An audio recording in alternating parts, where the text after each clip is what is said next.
falado bastante ao meu coração a respeito dessas coisas. Em Colossenses 3:1 diz: buscai as coisas do céu.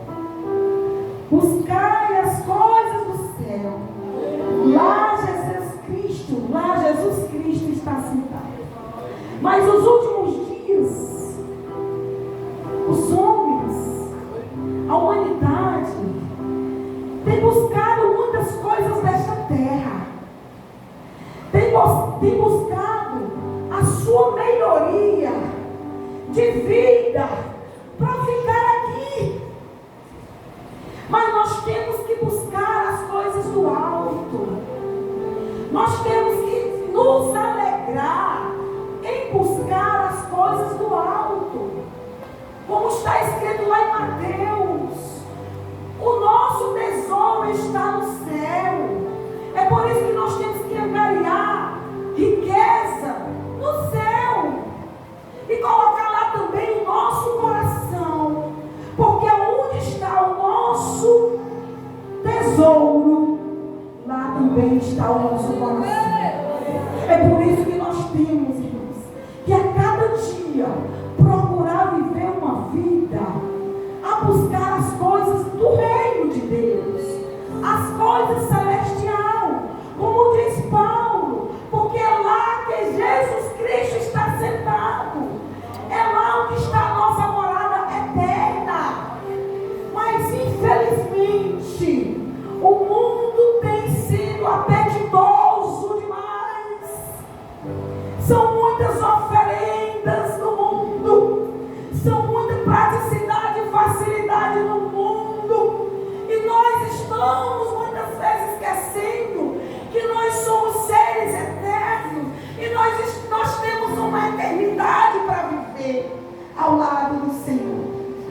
Que nada venha tirar essa realidade, que nós somos seres eternos, nós somos seres, nós temos uma pátria, nós temos uma morada, e não é aqui. Nós somos somente embaixadores. A nossa morada eterna é na Nova Jerusalém. E aqui nesse capítulo 10, irmão, aqui Jesus, ele chama os discípulos, 70, e ele começa a ensinar sobre muitas coisas. Ele ensina no versículo 1 que eles vão de 2 em 2. Veja a sabedoria do Senhor. Por quê? Porque quando um cai, o outro levanta. Quando um está fraco, o outro sustenta. Quando vem a afronta, os dois confrontam. O Senhor manda ir de 2 em 2. Antecedeu os lugares que Jesus ia pregar. Jesus começa a ensinar, irmão. Porque o ministério de Jesus na terra foi autodidata, ensinando. E ele começa a dizer: vocês vão, vocês não levem alforje, vocês não levem bolsa. Jesus começa a ensinar sobre a urgência da pregação do Evangelho. Começa a falar dos perigos que vamos encontrar. Eis que eu envio vocês como ovelhas no meio de lobos. Se tem ovelhas e tem lobos, tem um pastor, acredite. Você não está só. O bom pastor está para nos ajudar, para não deixar os lobos nos devorar. Aleluia, Jesus. E Jesus aí começa a falar sobre tudo que eles iam enfrentar. Quando chegarmos numa casa, oferecer a paz. Se tiver uma mulher de paz, um homem de paz, recebe a paz. E se não tiver a paz, volta para nós. Jesus aí começa a ensinar: se tiver algum enfermo, repreenda a enfermidade. Orem, repreenda toda a enfermidade. E o discípulo, ele vão, e 70, de 2 em 2. E a passagem a qual nós lemos é o regresso dos 70. Irmãos, eles voltam eufóricos e alegres, tão alegres. E eles começam a contar a Jesus, aleluia. Jesus envia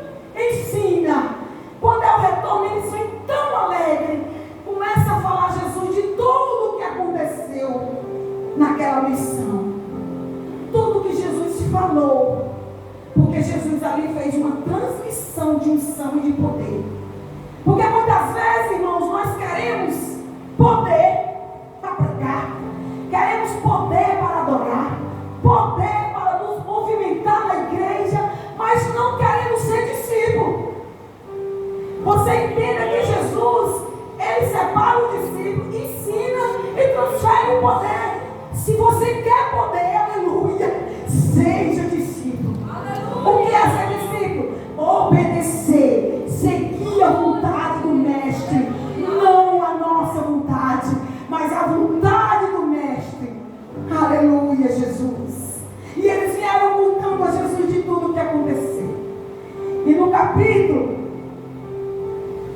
capítulo 17, a parte B, eles começam a dizer: Senhor, até os demônios nos submete a nós em teu nome. Senhor, alegria. Por quê? Porque a missão tinha sido um sucesso. É como a gente vai evangelizar, né? E a gente, quando chega na hora do culto, alguém aceita Jesus, ou a gente ora, é curado da enfermidade, a gente se alegra, está tudo certo. Jesus, em teu nome, fizemos em teu nome. Aí Jesus, ele diz assim no versículo 18: eu vi, Jesus escuta, Jesus diz: eu vi Satanás cair no céu como um relâmpago. O que fez Satanás cair no céu? Lá em Ezequiel 28, eu creio que fala muito sobre isso, da estrela. O que fez Satanás cair no céu foi o orgulho. Satanás, ele quis subir além do trono de Deus. O Senhor se alegrou porque eles estavam alegres, mas o Senhor, ele também fez uma advertência: cuidado, cuidado, quando formos fazer a obra do Senhor, para não ficarmos cheios de orgulho. Foi porque eu orei, foi porque eu profetizei, foi porque eu adorei, foi porque eu preguei, tudo em nome do Senhor Jesus. Eles reconheceram, mas o Senhor conhece o nosso coração. Ele sabe porque ele sonda. Cuidado. Enquanto eles, os discípulos, faziam a obra, o Senhor via, porque o Senhor é presciente, está em todos os lugares. O Senhor, ele tem todo o poder, porque ele é onisciente, porque ele sabe todas as coisas. O que você está pensando? O Senhor é onipotente, porque o Senhor pode tudo. Até aquilo que você está achando impossível, ele pode. Ele é onipresente, porque ele está aqui. Ele está em todos os lugares. E quando eles iam, Jesus também via pela sua presciência. Via, porque eles pregavam, eles iam, evangelizavam e diziam: chegar no reino do céu. Quando nós chegarmos em algum lugar, nós temos que declarar que ali quem opera é o Senhor, quem manda é o Senhor, a autoridade é do Senhor. Aí Jesus, ele faz esse chamamento, essa advertência, e ele começa a dizer: eis que eu vos dou poder para pisar em serpente e escorpião, e sobre todo o poder do inimigo.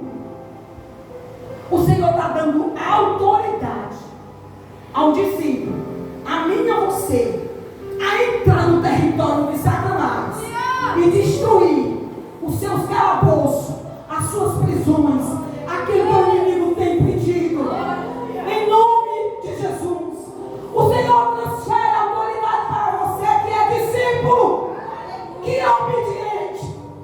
Ele transfere para que em nome dele, de Jesus, o poder das trevas caia por terra.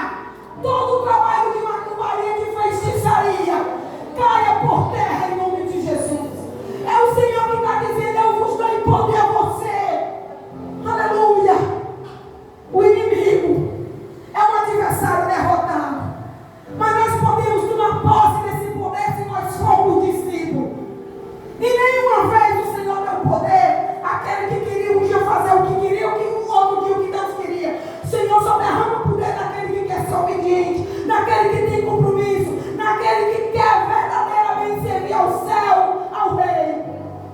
Jesus. Os espíritos se sujeitam a nós, em nome de Jesus. E Jesus vira a alegria do seu discípulo. Jesus vira a euforia do discípulo. Estava tudo certo. Aí Jesus disse: vocês estão alegres, aleluia. Você está alegre, porque está dando tudo certo. Mas o que nós não podemos esquecer é que uma alegria maior está em saber que o nosso nome está escrito no livro da vida. Essa é a nossa maior vitória.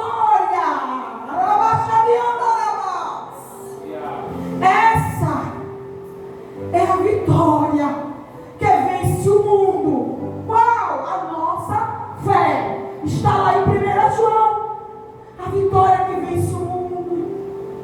Quando Jesus, a parábola daquele juiz iníquo, que Jesus escuta toda aquela parábola, e no final Jesus ele faz uma pergunta: quando o Filho do Homem vier, Lucas 18, quando o Filho do Homem vier, vale para nós isso aqui, achará fé na terra?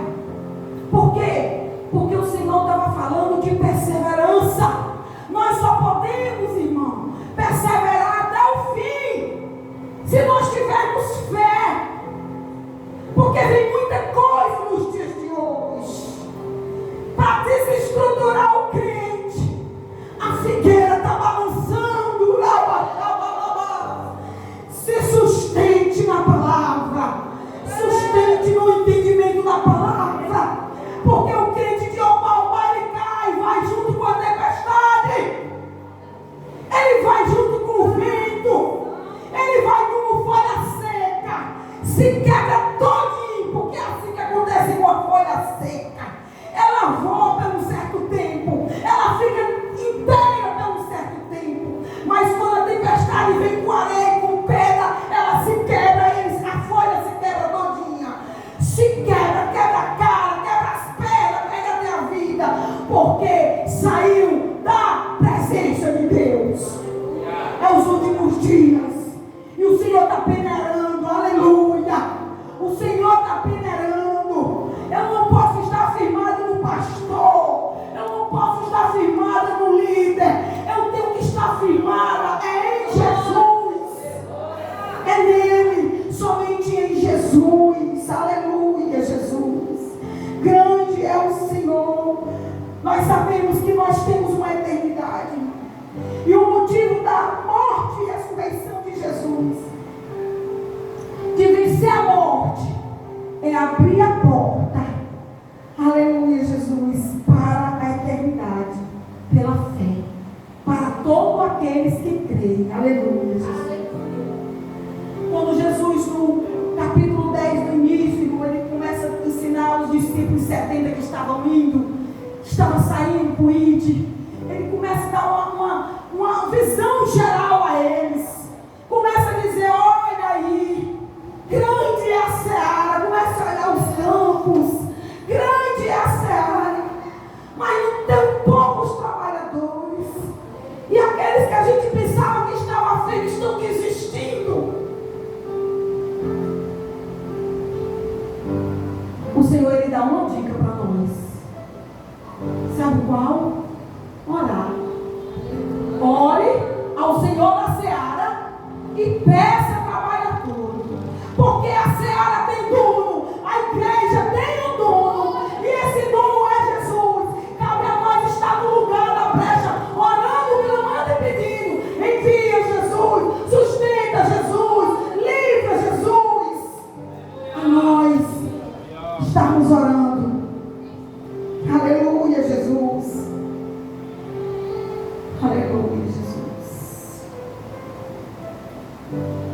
E aí eu estava meditando nessa passagem que o Senhor me dava, a respeito da nossa maior alegria estar no céu, a respeito da nossa maior alegria, seja que o nosso nome esteja escrito no livro da vida.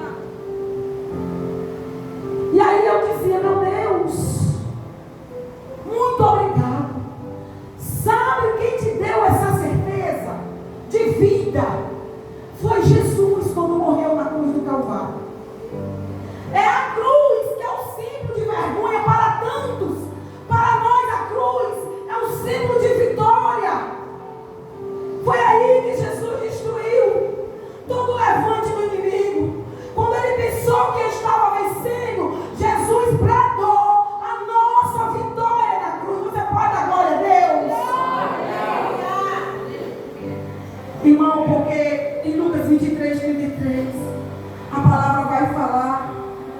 da crucificação de Jesus.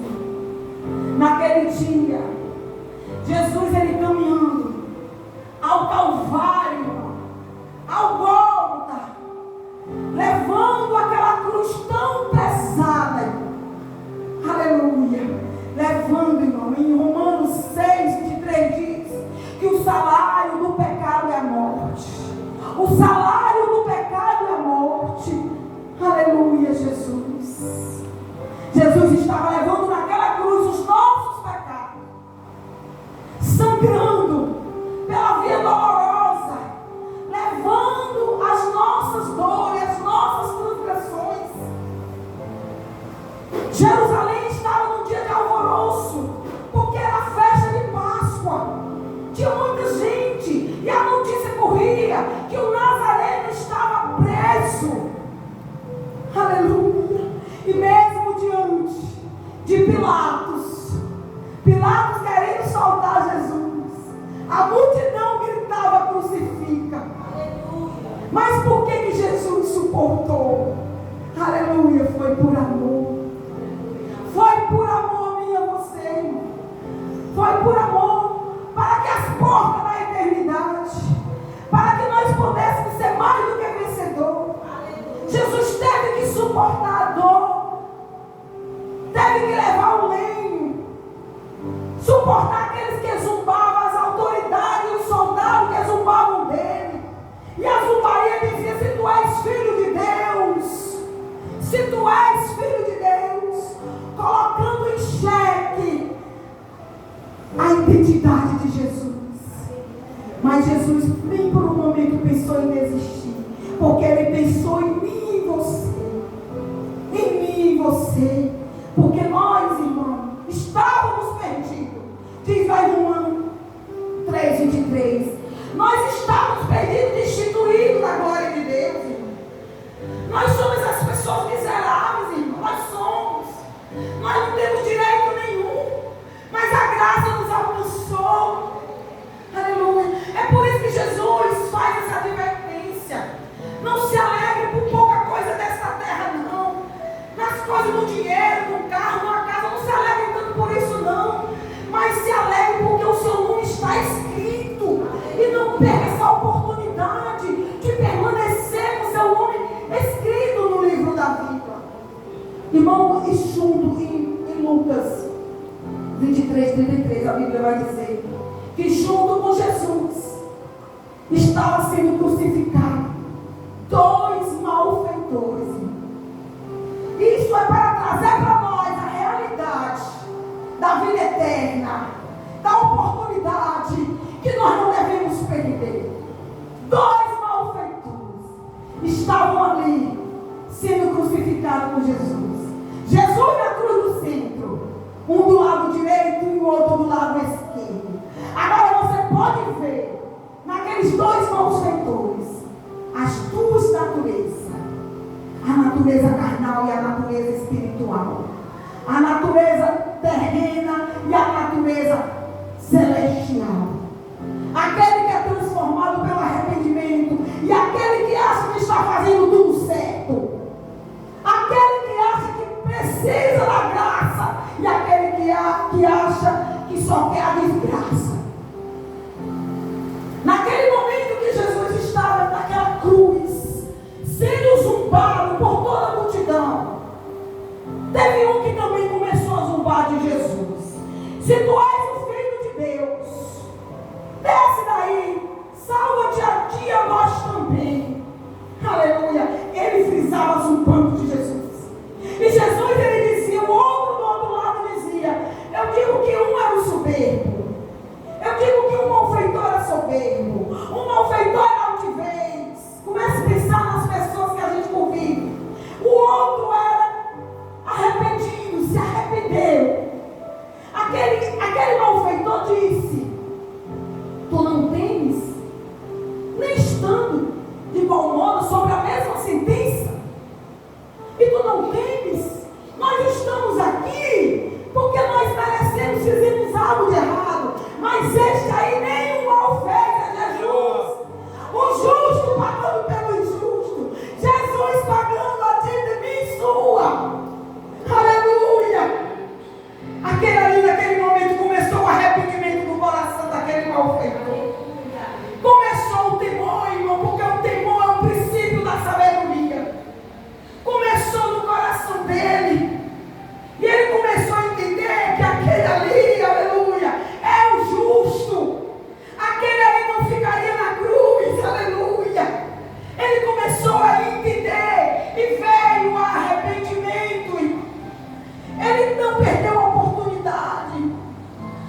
libertação da escravidão. Foi assim que aconteceu com o povo lá no Egito. A libertação da escravidão. E Jesus também foi crucificado no tempo de Páscoa. E era necessário, começa a lembrar, no tempo de Moisés, o Senhor mandou que matasse um cordeiro. E que o sangue do cordeiro, ele fosse derramado nos umbrais da casa. Porque ali ia garantir vida. O sangue de Jesus nos garante vida. E aquele malfeitor perdeu a oportunidade de alcançar a vida eterna, o perdão dos seus pecados, pelo sangue de Jesus. Está escrito em Hebreus 9:22. Sem derramamento de sangue não há perdão de pecados. Aleluia, Jesus. Era necessário que um cordeiro morresse. Está escrito lá em João que a profecia estava se cumprindo. Aleluia. Eis o Cordeiro de Deus que tira o pecado do mundo. Aleluia. Eis o Cordeiro de Deus que tira o pecado do mundo. Aquele malfeitor perdeu a oportunidade. Irmão, eu creio que é a síndrome de Adão. Qual a síndrome de Adão? Adão, quando Jesus disse: onde tu estás, Adão? Ele estava escondido. Porque havia pecado, desobedecido. Aí o que ele disse? Foi a mulher que tu me deste. Muitas vezes a igreja do Senhor está assim, como aquele homem. Por isso que a Bíblia diz que examine-se o homem a si mesmo.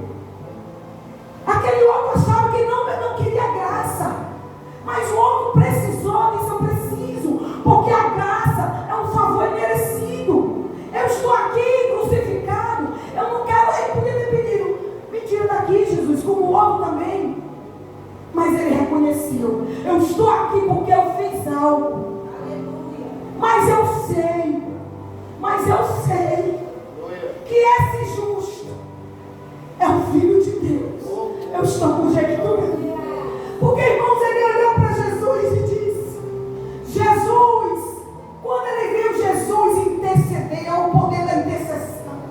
A intercessão de Jesus foi: Pai, perdoa. Eles não sabem o que fazem.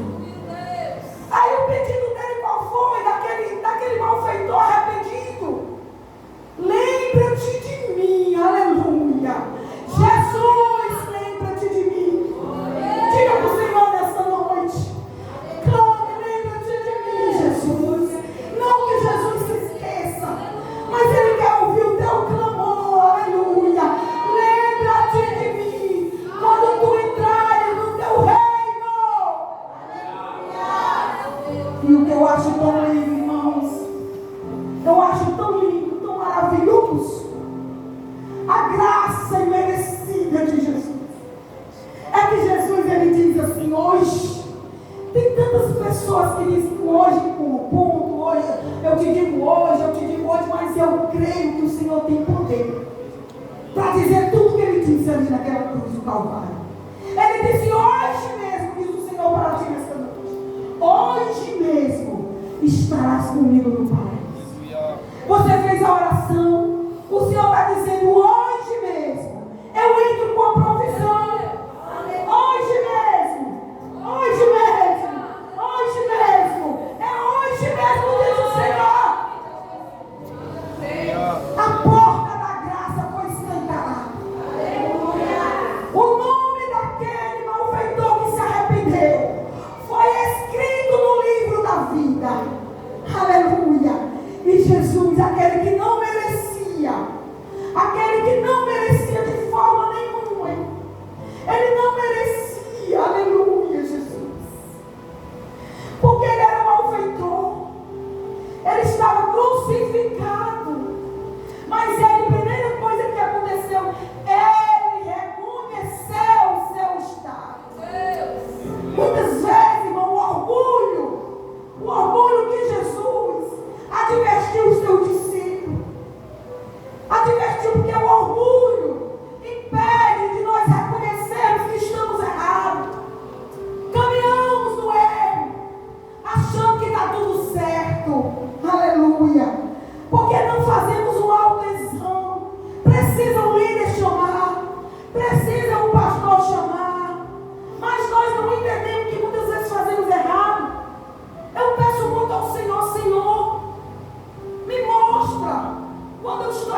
pecador reconheceu que ele precisava, aleluia, ele precisava se arrepender, porque ele queria adentrar os céus com Jesus. Aleluia. Muitas vezes nós pensamos que morreu, acabou. O mundo aí diz isso.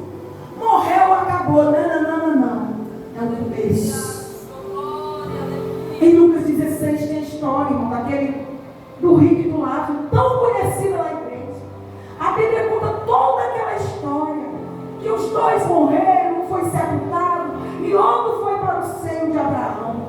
Irmão, a alma daquele que estava lá, sendo flagelado, aquele que estava sofrendo o tormento, ele não estava lá dormindo, não. Ele estava sendo atormentado, porque a alma não morre. A alma, ela é eterna. Aleluia. Não morre, irmão. Agora, qual é a eternidade que nós estamos buscando aqui? Qual é o que tem nos trazido alegria aqui? Será que a alegria em nossas orações, nós estamos angariando riqueza para o reino, para viver eternamente? Aquele homem, ele sofria o instrumento do inferno. Por quê? Porque a alma, ela não morre. A alma, nós somos um ser que é corpo, alma e espírito, irmão.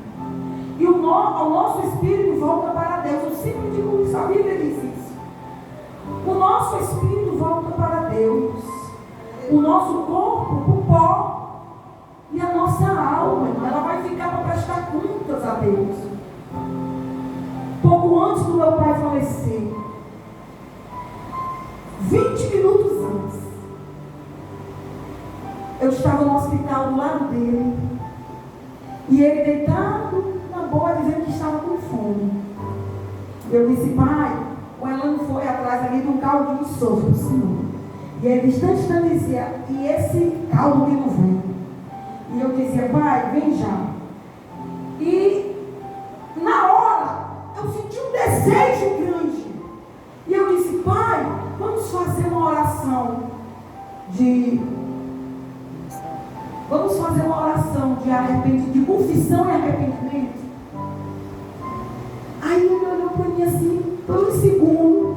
Aí ele disse: maninha, vamos fazer a oração. Tipo, eu vou fazer a oração, mas eu não vou morrer agora.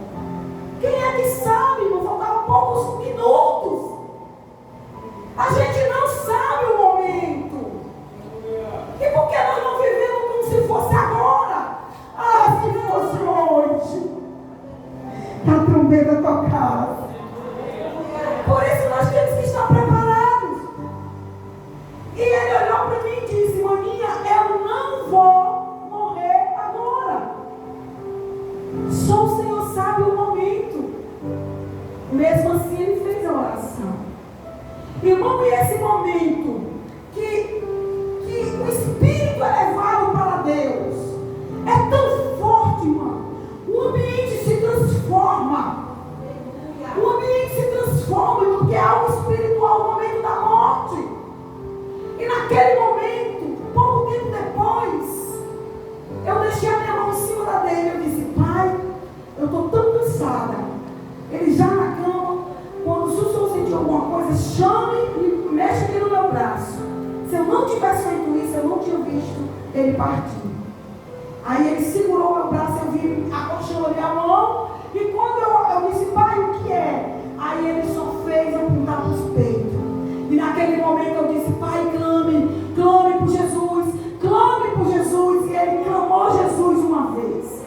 Não conseguiu chamar outra vez, mas ele clamou por Jesus. E naquele momento, irmão, o ambiente ficou diferente. Eu não via mais as pessoas, sabe? Parecia que tinha anjos somente ali. Ficou um momento, Jesus recebendo de volta o Espírito. Jesus recebe de volta o Espírito. E é dessa forma. Por isso que nós temos que estar atentos, irmão. Estar alegre. O nosso nome é escrito no céu, no livro da vida. Porque nós somos mais do que vencedores. Nós somos mais do que vencedores em Cristo Jesus. Aleluia, Jesus. E aí eu pude ver, irmão, lendo essa palavra, quando eu vi a respeito desses malfeitores, um que se arrependeu e o outro que foi superior. É a natureza da carnal e a natureza espiritual. A natureza carnal, irmão, como é que ela se comporta? Um homem que tem a natureza carnal, eu digo homem, mas é no geral, ele só quer as coisas da terra. É facção, é dissensão, é mentira, é a natureza daquele homem carnal, porque ele não aceitava a situação dele, ele nem aceitava, nem se arrependia, pelo contrário, ele zombava de Jesus. E quantos não estão assim? Zombar de Jesus não é só com a palavra, não, uma falácia, não. Zombar de Jesus é a atitude que tomamos. Muitas vezes, nós estamos aí mostrando fruto carnal e não estamos nem percebendo. Estamos zombando de Jesus e não estamos nem percebendo. Por quê? Porque está aí a obra da carne, Gálatas 5:22. O fruto também é carnal, as obras são carnais. A obra carnal, a natureza carnal, ela não se arrepende. A natureza carnal, ela tem remorso, até chora, mas não se arrepende de fato. Você pode ver, ele ali estava sofrendo, crucificado naquela cruz, mas o que ele queria era deixar a cruz. Tantos estão deixando a cruz, estão deixando a cruz, porque o fruto é carnal, porque a natureza é carnal, porque não existe temor. Você vê que aquele que se arrependeu, ele chama a atenção do outro. O que é isso? Como assim? Nem tanto crucificado e numa sentença de igualdade, você não teme o justo. Não existe temor. Por quê? Porque o pecado torna-se uma coisa corriqueira, nada a ver. Não, isso aqui é nada. Está se aprofundando cada dia mais a natureza carnal. Agora pense comigo na natureza espiritual.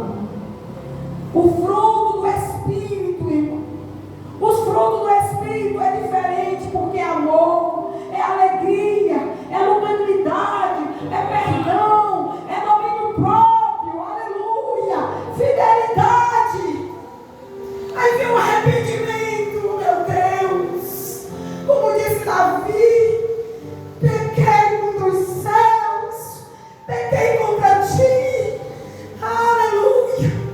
O arrependimento vem, eu não faço mais, eu caio em si, eu vou ter com meu Pai, eu vou pedir perdão, aleluia. A natureza espiritual tem fruto espiritual, aleluia. Começou agora, irmão. Os dias são maus, os sinais estão aí, como diz lá em Mateus 24. Quais são os sinais? Os sinais estão aí. Pode começar a ficar atento. Nós estamos vivendo dias finais. O ano está terminando. Comece a lembrar da voz profética. Aleluia. Há 3 meses atrás, restauração dos muros. Fecha as brechas, fechou as brechas. Quem fechou daqui? Firme. Quem não ouviu? Depois foi. Em Cristo, nós somos mais do que vencedores. Irmão, se você acompanhar esse ano profético, você vai entender a estação de cada mês olhando para a igreja. Nós somos mais do que vencedores. Quando veio esse tema é porque vem fulgros do inferno. Mas em Cristo nós somos mais do que vencedores. Não importa a luta, não importa o choro, não importa a afronta de Satanás. Em Cristo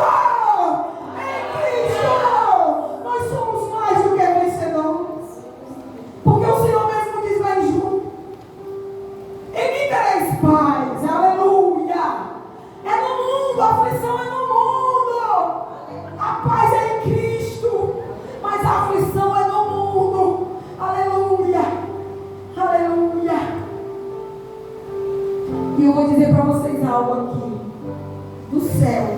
Lembrar vocês. O ano profético.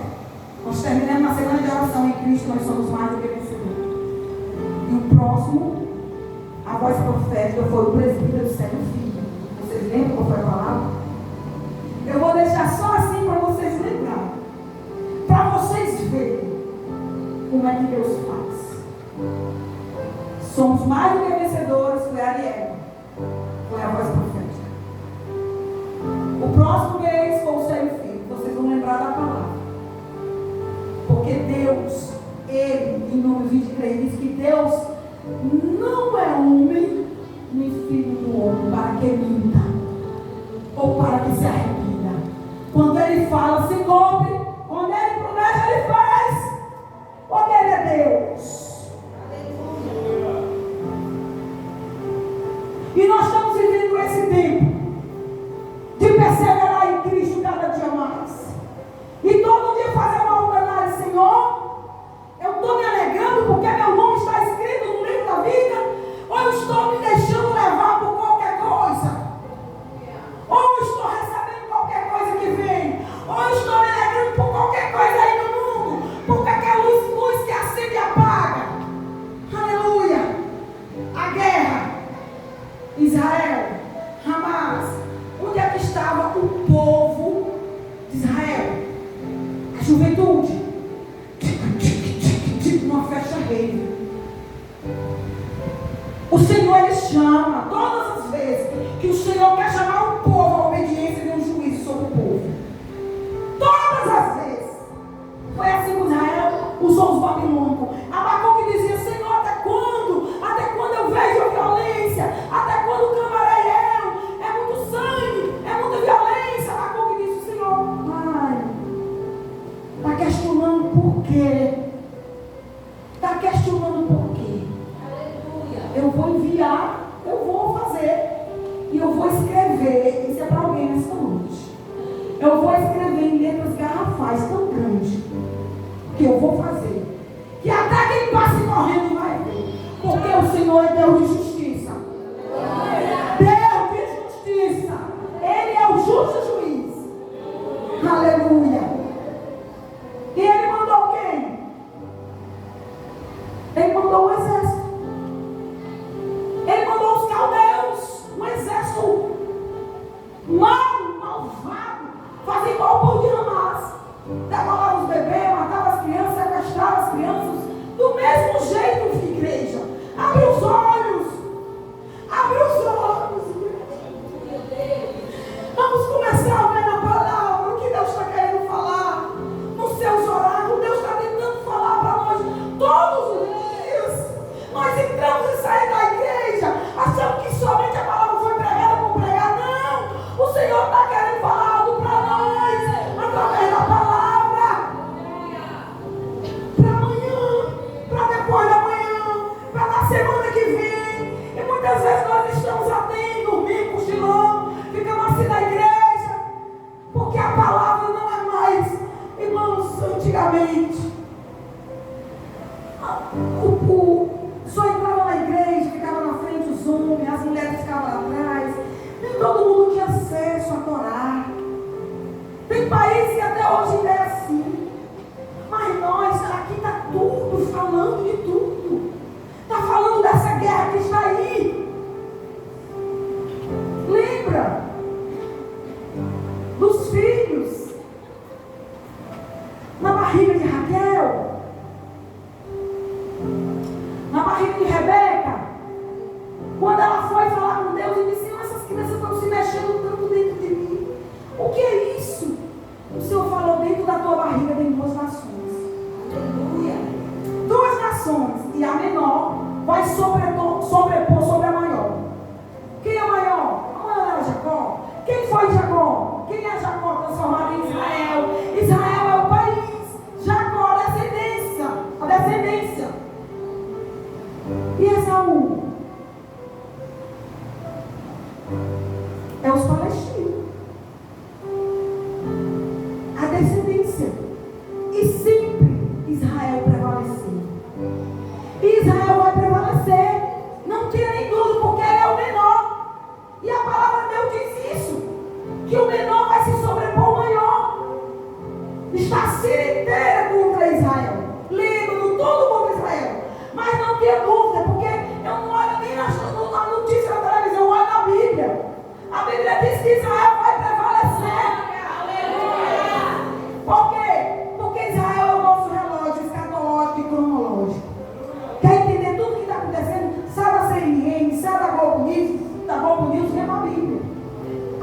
te dizer tudo como é que vai acontecer. Tudo como é que vai acontecer. E por que nós não buscamos nesse Deus essas maravilhas que está escrito no oráculo, que é a palavra de Deus? E eu volto a dizer aquilo que Jesus disse ao discípulo. É por isso que a nossa alegria, irmão, tem que estar em saber que nós vamos voltar para casa.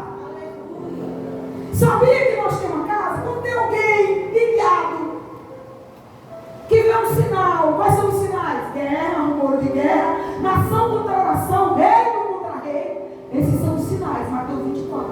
Quando alguém está ligado em cima, lá, com fome, sem ninguém, quando vê um sinal no céu, um helicóptero, ele não se alegra. Por quê? Porque vai voltar para casa. Se alegre. Os sinais estão aqui. Se alegre, igreja. Dê um brado de glória para Jesus. Se alegre, porque é o sinal. Jesus está vindo buscar uma igreja lavada, remida. O Senhor, Ele não deixa as coisas como estão assim, não. A gente pensa que as coisas estão indo separadamente, sim, não. O Senhor, Ele encaixa tudo certinho, irmão. Tudo está escrito, aleluia. Fica no lugar, tá entendendo? Fica no lugar, em nome de Jesus. Que as coisas do mundo não venham encher os nossos olhos. Agora vai começar o final do ano. Vem outras, né? Toda vez que vem algo do mundo, o inimigo ele se prepara com reuniões, se organiza. Aí vem para a igreja, leva um monte de crente. Por quê? Por quê? Por que nós nos alegramos nas coisas do Senhor? 5h30 da manhã tem uma oração maravilhosa aqui. E eu fico sonhando com pelo menos essa quantidade de pessoas aqui na oração. Sábado nós vamos ter uma palestra das mulheres. Eu fico orando para as mulheres aparecerem. Meu Deus, envia. Anjo, começa aí, Espírito Santo. Falar com essa mulher para vir. Começa a orar porque é muito difícil as coisas do Senhor. Mas você bate numa lata, ali na funcional, é de 300 mulheres. 300, 20, não sei o que. Chega, chove. Eu vi ali, aqui na calçada do Zumba, eu só vejo dançando, não tem vergonha de nada. Dá lugar. Aqui a gente vai chama, não tem vergonha. Gente, nós estamos chegando nos últimos dias. Vamos deixar tudo isso, ó. O que está sustentando a gente no mundo? E vamos nos agarrar com aquilo que é do Senhor. E vamos nos firmar, nos alegrar. Vamos nos envolver. Está chegando, sabe por quê? É uma promessa. Crê no Senhor Jesus e será salvo tu e tua casa. Aí você acha que só estando na igreja, vindo e voltando, a sua casa é salva? Não, você tem que crer. Você tem que, para receber a promessa, você tem que estar fiel. Aí você pode orar pela sua família. Porque quando você está fiel, obedecendo, você ora pela sua família. Ora! E o Senhor responde. Mas quando você só vem para a igreja, só vem por vir, para ocupar a cadeira, irmão, nós, eu, meu esposo, o presbítero, nós estamos na frente daquela conversar. Mas esse é o meu pedido, Senhor. Eu não quero crente só para estar aqui, inventando que é crente, não. Eu quero crente que reconheça mesmo que Jesus é o Senhor. Que seja fiel. Eu sei que tem um tempo de transformação, tem. Mas depois de tantos anos, irmão, a mesma coisa. Ainda está bebendo leite na chupeta, não come nem um pirão, como diz Paulo. Não muda nada. É a mesma coisa que você dói a vida inteira. Será que você não lê um versículo em casa e chega aqui com oportunidade, sabe falar? Sabe? Eu não entendo isso. Porque os tímidos não herdarão o reino do céu. Eu acho que foi por isso que o Senhor deixou esse versículo. Os tímidos ficarão. Seja ousado. Seja ousado na presença do Senhor. Em nome de Jesus, seja ousado. Faça algo agora, porque amanhã pode ser muito tarde. Não deixe as circunstâncias, os intempéries desta vida lhe parar. Porque o inimigo ele está trabalhando. Mas a Bíblia diz lá em Isaías 64 que desde a antiguidade nunca vi com meus olhos e nem ouvi com meu ouvido. O Deus que trabalha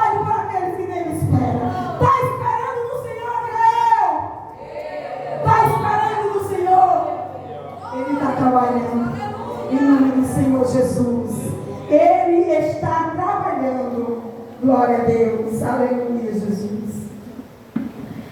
Aleluia. Então aqui tem 3 verdades que nos levam ao céu. Para terminar, né? 3 verdades que nos levam ao céu. Primeira verdade é arrependimento. Primeira verdade que nos leva ao céu é arrependimento. Eu queria que você, no seu lugar, você fizesse aí uma autoavaliação. Não precisa de eu falar, né? Só o Espírito Santo, que Ele mora dentro de nós. Ele está dentro de você. Você começa a fazer uma autoanálise. Senhor, o que eu preciso mudar? Senhor, em que área da minha vida eu preciso mudar, Senhor? Eu quero aqui nesse momento me arrepender em alguma área da minha vida que eu necessito mudar, mas eu sempre continuo fazendo a mesma coisa. Paulo diz: o bem que eu quero fazer eu não faço, o mal que eu não quero esse eu faço. Quando Paulo fez esse autoanálise, eu creio, eu preciso fazer o bem, mas eu não consigo, porque a nossa natureza carnal às vezes quer sobrepor o espiritual, mas o bem que eu quero eu não faço. Faça dentro de você nessa noite. Eu creio que eu também estou fazendo. Eu preciso mudar em tantas coisas, eu preciso mudar. Eu preciso mudar em tantas coisas, mas eu também preciso reconhecer o meu estado, eu preciso entender que eu preciso. Porque aí a graça me alcança. Nós não cantamos aqui. O meu trechinho, a graça é minha, é para mim, a tua bondade não tem fim. Nós não louvamos isso. Será que nós só fizemos louvar? Ou é de verdade? Se for de verdade, a graça vai te alcançar agora nesse momento. A graça do Senhor está te alcançando nessa área que tu necessita, que eu necessito. Primeira verdade, aleluia, para ter o nosso nome escrito no céu, para que o nosso nome seja permanente. Por isso que quando uma pessoa aceita Jesus, a gente faz essa oração: escreve Jesus. A gente pede: escreve Jesus, o nome dela no livro da vida. Aleluia. A gente pensa que muito diz: apaga no livro da culpa, mas isso é uma figura literária. O livro da vida é a eternidade, o livro da culpa é o pecado. Aleluia, Jesus. A segunda coisa, para que o nosso nome permaneça escrito no livro da vida, é crer, é ter fé. Porque se nós tivermos fé pequenininha, né? Ainda que seja assim do tamanho do grão de mostarda, nós vamos temer. Nós vamos temer, porque o temor é o princípio da sabedoria. Nós vamos temer. Não é que o Espírito Santo vai dizer: ei, você pecou. Não. Mas é o temor do Senhor que está em você. As trevas começam a duvidar, as trevas começam a mover, mas o Espírito Santo começa a indicar a você: não. É desse jeito que acontece. Quando você crê, quando nós colocamos a nossa fé em ação, nós começamos a ser pessoas que tememos ao Senhor. Temos princípios de verdade em nossas vidas. A terceira verdade é reconhecer que sem Jesus nós não podemos nada. Está escrito aí, João: sem mim. Eu queria que a igreja fizesse um oral bem lindo. Como é que o Senhor diz? Sem mim nada podeis fazer. Nada é nada. Nada é nada. O que você quer? Você quer uma vida abundante? Porque o Senhor nos promete vida abundante. Vida abundante é diferente de vida eterna. Vida abundante é aquilo que nós temos aqui. E é tudo certo, é legítimo. Vida abundante. Vida abundante é viver bem, é se vestir bem. Essa é a vida abundante. É ótimo, é muito bom ter. Mas não podemos esquecer da vida. Alguém sabe? Da vida eterna. É isso que Jesus está dizendo para os discípulos. Vocês estão alegres, está tudo bem. Estão ganhando